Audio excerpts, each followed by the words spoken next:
Danziger gentleman is obviously no fool.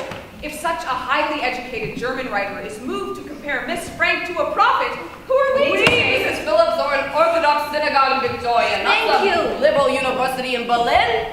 A half-breed California girl like Miss Frank, she was Polish.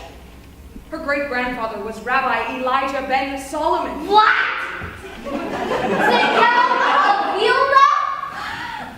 Now I've heard everything.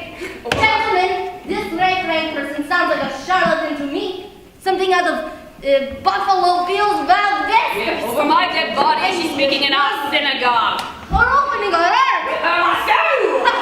Miss Frank taught school in Nevada. I really don't understand Well, what you're saying. fine. Let her teach in Reno and Carson City to her heart's content. Teaching Shakespeare and heartthrobs of Israel?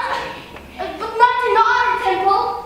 What kind of subject is Shakespeare for Jewish people? Landsberg might not know the difference between a potlatch and a polyhedra, but I think the rest of this congregation does. Mrs. Phillips, I'm sympathetic. Really, I am. I can see that the Hebrew ladies think very highly of Miss Frank, just as we think very highly of the Hebrew ladies.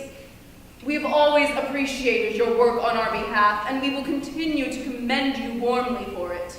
But this proposal is much too unorthodox. We'll enter it into the minutes that we received your petition with interest and gratitude. Thank you, Mrs. Phillips.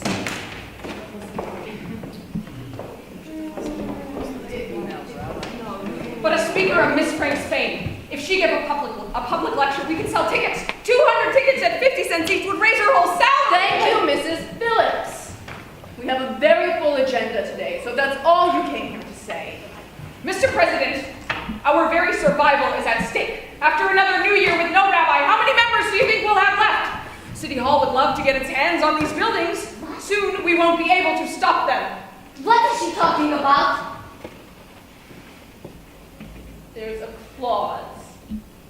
It says that if the congregation's numbers were ever to fall below a certain minimum, the land in any buildings would be forfeit and become property of the city. What kind of a clause is that? It's on the land title. We signed it in 1863. Who would ever sign such a cockamamie clause? There were over 200 members in those days. 282. No one could imagine what things would look like today, 30 years later, with the gold rush over and the railway to Vancouver finished. Are you saying there's a real risk of this?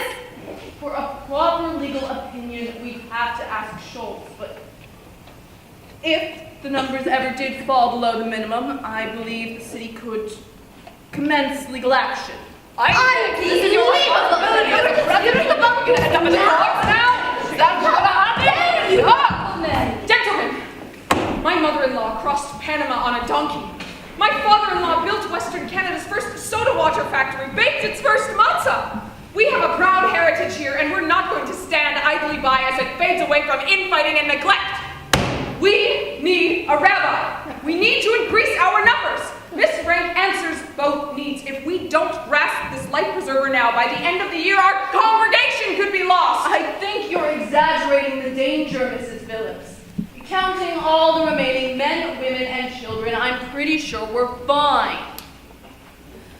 But what if someone were to count only congregants of the male gender? What does anyone's gender have to do with anything? No. What does anyone's gender have to do with anything? Speak plainly, Mrs. Phillips. What are you saying? What if the Hebrew ladies were prepared to swear at City Hall that only adult males count as members of a Jewish congregation? Would City Hall dare gainsay us? There hasn't been a Jewish mayor in Victoria in over 30 years. Who at City Hall nowadays knows anything about Jewish law? They'd have to take our word for it. I think they take our brother more seriously than anything you ladies might say. Then you underestimate the self-interest of City Hall.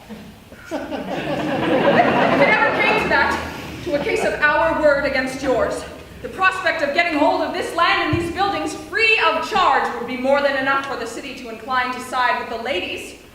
Don't you think, Mr. Landsberg? It would be very tempting. The city could sell these buildings and do quite well for itself. The city of Victoria is always desperate for cash. I hear the Baptist congregation is looking for a I don't believe you. Why don't you? Me neither. Even if they did register, they'd never win. Is that a risk you're willing to take? We did agree to the clause, it was a condition of purchase. The Hebrew ladies can virtually guarantee to sell 200 tickets to a public lecture of Miss Frank. And we're also confident that she'll invite some of our former members back from Vancouver. Even the Oppenheimers might come. That would sure gall Rabbi Philo. To lose half his congregation over the high holidays to us. Imagine that. So, are we ready for a motion? Because, gentlemen, the Hebrew ladies are prepared to do whatever's necessary to save this congregation. And I mean anything. The case will never stand up in court. We need a legal opinion. Get Schultz in here. These are just scale tactics. We all know how these things work. They get tied up in the courts for years. Meanwhile, we just raise our numbers. Oh, so you're going to start producing some more children for us, are you, Mr. Waxstock? The Hebrew ladies... Miss Frank could save us. She might be the only one who can. So, shall we have a motion, gentlemen?